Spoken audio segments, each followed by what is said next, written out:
Here are some solutions to the homework. On the first one, we're giving two circles tangent to one another, and their common tangent is drawn, PQ. And we're looking at centers at A and B, and we're trying to then connect those to this PQ to make a quadrilateral. So let's take a look. First, we're going to draw the radius from A to P, and the radius from B to Q. We know those sizes, and if we connect the two, we actually form our quadrilateral. And remembering that tangents to circles are always perpendicular to the radius, you get two right angles here.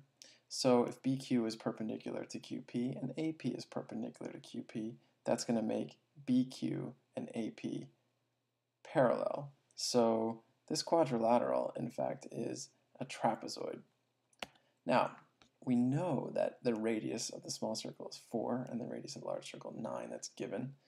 So we can put those in there. And what's nice about a trapezoid is you can drop a altitude, and the remaining figure in this case is going to be a rectangle.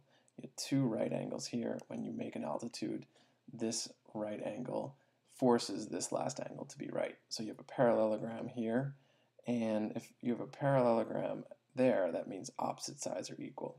So if AP is 4, then we're going to have this distance also be 4, and the remainder from 9 will be 5. So we've got this side of 9 split into 5 and 4. Now, if you look carefully, BA is just the distance between the centers. It's one radius plus another. 9 and 4 make a total of 13. Well, if you have a right triangle here, 13 is the hypotenuse, 5 is one of the legs, leaves the other leg, the longer leg, must be 12. It's a 5, 12, 13 triangle. So this quadrilateral formed at the very beginning has lengths 4, 12, 9, and 13. Number 2, you've got these chords intersecting at point P in a circle, and you're given some lengths as well. Now, looking at this, one of the things we talked about was that when two chords cross, we've got some similar triangles going on. Let's see if we can prove how. I want you to notice that if I connect A to D and C to B, these two triangles might be candidates for being similar. Now, this arc AC right here is actually the arc that's intercepted both by angle D, you'll see that at ADC, and it's also intercepted, it intercepts ABC. So these two angles, angle D and angle B, are inscribed using the same arc on the circle. So since they're inscribed with the same arc, they must actually be equal to each other in measure.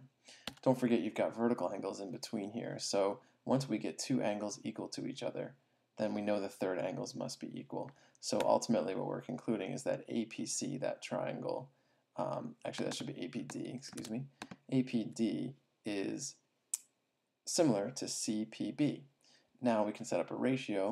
We'll take 16 to 8, so really the ratio is 2 to 1, and that's going to be x over 9 because those are corresponding parts. And when we solve for x, we get 18, which is the length of DP. Number 4, once you inscribe this circle into the right triangle, keep in mind it's a 6, 8, 10 if it's a right triangle. We can draw some radii, and don't forget that as soon as you draw the radii, you get perpendicular sides here. Excuse me, the radii are perpendicular to the sides. Now, we also learned that if two lines are tangent, then those are going to actually be equal. If they're tangent to the same point outside the circle, then they're equal. So we have 3 situations like that going on. This length and this length are equal, this length and this length are equal, and these two lengths are also equal. Interesting that we also have right angles here, as I mentioned earlier.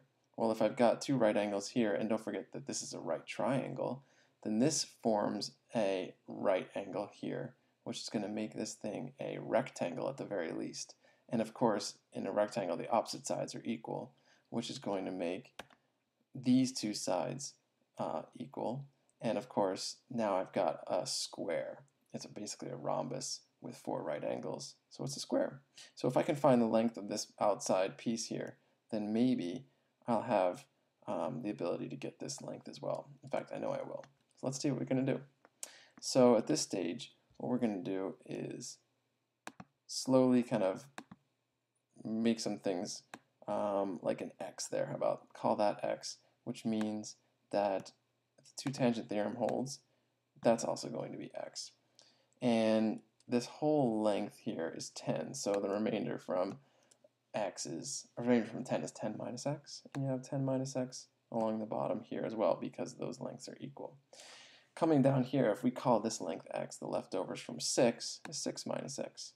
So we can give that 6 minus x, and the two-tangent theorem tells me that this should also be 6 minus x. So if you look carefully, this whole length along the bottom is 8. Well, I've got two expressions for the two parts, 6 minus x and 10 minus x, which means those things should actually be totaling 8 if I added them together. And that's easy to solve for x. I can find that x is 4. Well, if x is 4, then that means the length of the square is 6 minus 4, which is 2. And if this length of the square is 2, that's the same thing as the radius. And so we're looking for the radius of the largest circle. So I say the radius is 2.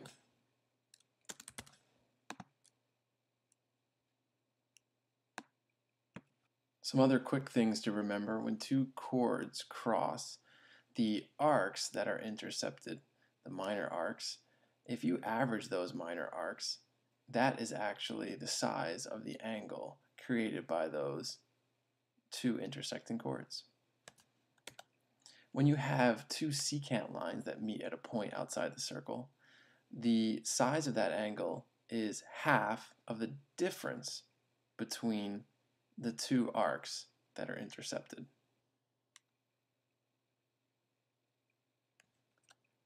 Interesting, that actually will still work even if they're not technically secant lines. I can have a tangent line, two tangent lines in fact.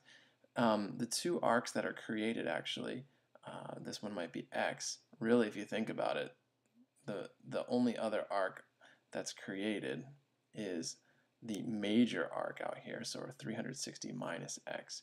But I still can take the difference between these two things and cut them in half. So it's 1/2 of 360 minus x is 180 minus x, if you simplify that. So it's almost as though it's just the supplement of this minor arc that's intercepted by these two tangents.